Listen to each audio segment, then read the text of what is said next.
राजधानी भोपाल के टीटी नगर थाना क्षेत्र के पंचशील नगर में रहने वाली 19 वर्षीय युवती रोशनी की हत्या का मामला सामने आया है। मामले पर पुलिस ने तत्काल कार्रवाई करते हुए 24 घंटे के अंदर आरोपी प्रेमी मोबिन को गिरफ्तार कर लिया। जानकारी के अनुसार युवती का निकाह कोहे फिजा थाना क्षेत्र में रहने वाले युवक के साथ तय हुआ था। अक्टूबर में युवती का विवाह होना था, लेकिन बार बार प्रेमी के मना करने के बावजूद भी जब युवती ने इनकार कर रही थी, इस बात से नाराज होकर आरोपी प्रेमी ने घटना को अंजाम दिया। मामले पर एसीपी अंकिता खातरकर का कहना है कि आरोपी ने रात करीब 3 बजे के आसपास घटना को अंजाम दिया। आरोपी युवती के घर के पास कहीं रहने वाला है और वो पड़ोसी वालों की छत के सहारे मृतिका के कमरे तक पहुंचा, जहां चाकू से गला रेत कर हत्या को अंजाम दिया। पुलिस ने संदेह पर आरोपी मोबिन को हिरासत में लेकर पूछताछ की। पूछताछ में मोबिन ने खुद का गुनाह कबूल कर दिया। पुलिस ने मामला दर्ज कर आरोपी को जेल भेज दिया है। नगर इलाके में एक युवती की लाश मिली थी, गला कटी हुई, जिस पर से मर्ग जांच में लेते हुए मामले को संज्ञान में लिया गया था।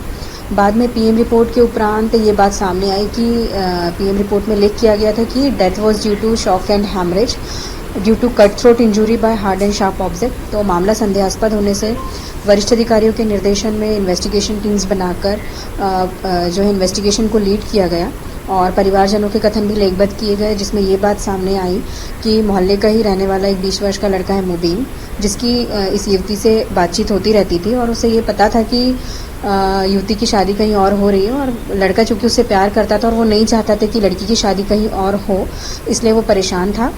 और ये पूरे प्रॉपर प्लानिंग के साथ इसने लड़की का जो बगल वाला घर है, उस घर की छत पर से लड़की के कमरे में लगभग रात को 3 बजे गया है चाकू और ब्लेड लेकर, और वहाँ जाकर इसने लड़की का गला दबाया है, देन गले को चाकू से काटा है और फिर वहाँ से गया है। एक तरफा ही कहना चाहिए, लड़की का भी थोड़ा लगाव था इससे, बट चूंकि लड़की की शादी कहीं और हो रही थी तो लड़की ने इसको मना कर दिया था कि मैं कहीं और शादी हो रही है तो मैं अब तुमसे रिलेशन में नहीं रहूँगी। तो इसी बात से ये परेशान था कि तुम वहाँ कैसे शादी कर सकती हो, तुमको मेरे से शादी करनी पड़ेगी। मिलने जुलने के लिए दबाव बनाता था और शादी के लिए भी दबाव बनाता था। ये लड़की के कमरे में अकेली थी उस वक्त के परिवार को उस कमरे में लड़की अकेली थी। एक्चुअली 3 मंजिला मकान है, परिवारजन जो है बीच वाले फ्लोर पे थे और लड़की सबसे ऊपर वाले फ्लोर पे अकेली थी, तो जिससे छत पे से आराम से आया जाया जा सकता है, ऐसा रास्ता है। ये जो लड़का है टेलर का काम करता है।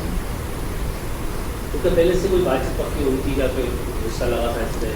नहीं, इस लड़के से रिश्ता नहीं लगा था क्योंकि मोहल्ले के हैं तो एक दूसरे को जानते थे और 5-6 महीने से जो है ज़्यादा बातचीत वगैरह फ़ोन के माध्यम से और मिलना जुलना होता था। मोबाइल चाहिए? अभी मोबाइल तो जब्त किया गया है और इसमें अभी देखते हैं फॉरेंसिक्स के दिखा के, क्योंकि लॉक लगा हुआ है, फॉरेंसिक जांच में है। ये वारदात से पहले कोई लड़ाई झगड़ा हुआ है? हाँ, जो लड़के से अभी जो बात करी उसमें ये बात सामने है कि लगभग 2-2:30 बजे के आसपास जो है दोनों के बीच में बातचीत हुई है, लड़का और लड़की के बीच में, और उसके बाद लड़के ने इसको बोला है कि मैं आ रहा हूँ। तो चूँकि शायद पहले भी लड़का जो है 1-2 बार गया है, तो लड़के को रास्ता पता था कि किस तरीके से छत से ऊपर कमरे तक जाया जा सकता है। तो लड़की भी मतलब इतना ज़्यादा लड़की को भी नहीं पता था कि ऐसा कुछ मेरे साथ हो सकता है कि मिलने आ रहा है, जैसे आता है 1-2 बार आया है तो मिलने आ रहा है, और ये घटना कारित कर दी गई थी।